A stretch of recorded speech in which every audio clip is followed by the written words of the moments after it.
Hi hello नमस्कार सगळ्यांना, स्वागत आहे तुम्हा सगळ्यांचं आजच्या आपल्या छानशा व्हिडिओमध्ये. तर मला ना व्हिडिओ बनवायला थोडा उशीर झाला आहे बघा, त्यामुळे जे आहे ना तर डोळ्यावर असं ऊन चमकते. तर आज मी आलेले आहे गावी आणि तुम्हाला दाखवते मी की गावामध्ये गावाकडच्या शेतात जे आहे ना तर काय काय पीक पेरलेलं आहे. तर इथे जे आहे ना भेंडी आहे, तर तुम्हाला बॅक कॅमेऱ्याने दाखवले जे आहे ना अशी तर भेंडीची लागवड केलेली आहे आणि थोडीच लावलेली आहे भेंडी. आणि इकडे जे आहे तर ही आहे सोयाबीन, तुम्ही बघू शकता. हे बघा, हे आहे सोयाबीनचं पीक. आणि इकडे जे आहे ते छान अशी विहीर, विहिरीला किती पाणी आलंय बघूया आपण. तर हे आहे डाळिंबचं झाड. तर जे ना विहिरीच्या जे आहे थोडं अंतरावर लावलेलं आहे पप्पांनी. डाळिंबाला फुलं आलेत. आणि इकडे जे आहे तर इकडेच आहे. आणि इकडे बघा पक्षी कसे बसले झाडावर. तर ते पपईचं झाड आहे. आणि कोणते पक्षी ते काय नाही डके वाटतं. तर हे पक्ष्यांचं नाव नाही मला माहिती कोणते येतं. बघू शकता तुम्ही.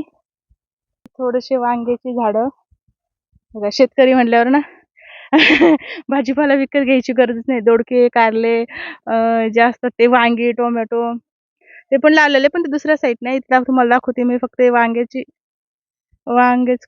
तर हे असं काही इथे वांग्याचं जे झाड आहे. आणि हे बघा पपयाचं. ह्या पपयाला ना पपया इथे असतात ना बघा, तुम्ही बघू शकता. आणखी देखील बार आलेला आहे पपईचा, म्हणजे आणखी देखील दुसऱ्या छोटे छोटे पपया आलेले आहेत, तुम्ही बघू शकता. आणि इकडे आणि हे इकडे जे आहे तर हे विहिरीचं भीती वाटते ना. आणि हे विहिरीला जास्त पाणी काही आलं नाहीये, आहे भरपूर पाणी आहे तसं, हे बघू शकता. आणि पाण्याचा उपसा होत राहतो पण सारखा आता नाहीये.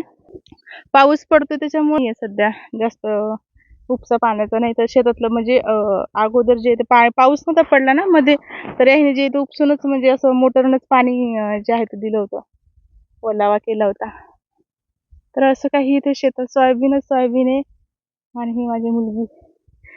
तर असं काही. तर आणखी आपल्याला दुसरीकडं जे आहे तर शेतामध्ये आणखी देखील हे पेरलेलं आहे. सगळीकडे जिकडे तुम्हाला दिसते का ती सोयाबीन पेरलेली आहे. आणि दुसरीकडे जे तर भेंडीचा शेड हा लावलेला आहे त्यांनी, कापूस आणि भेंडी. तर ते थोड्या अंतरावर शेत आहे, तिथे लावलेलं आहे.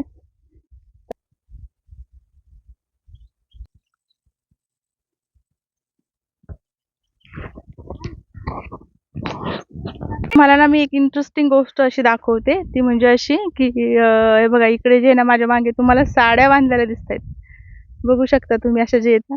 तर बांधावर जे आहेत साड्या बांधलेल्या आहेत. आणि त्यामागचं कारण म्हणजे असं की इकडे ना रोहीचा खूप त्रास आहे. इकडे रोही खूप येतात आणि त्यामुळे जे ना ते घाबरून पळून जावात, त्यामुळे हे अशा साड्या बांधलेल्या आहेत. तुम्हाला बॅक कॅमेऱ्याने दाखवते परत, तुम्ही बघू शकता. हे बघा अशा साड्या बांधलेल्या आहेत अंतरावर. आणि मी ना गावाकडे येताना अशा बऱ्याचशा ठिकाणी बघितले की शेतामध्ये जे तर अशा जे साड्या बांधलेल्या आहेत, असे कपडे बांधलेले आहेत मोठमोठे, ते घाबरतील रोही आणि येणार नाही. आणि तरी देखील गेल्या वर्षी पप्पाने ना पीक याचं मुगाचं पीक पेरलं होतं. त्यावेळेस ना असं खूप त्यांनी त्रास दिला होता रोहीनं आणि खूप नुकसान केली होती. आणि ह्या वर्षी देखील अशा साड्या बांधून देखील ते येतातच म्हणा, काही जात नाहीत ते. काय आणले.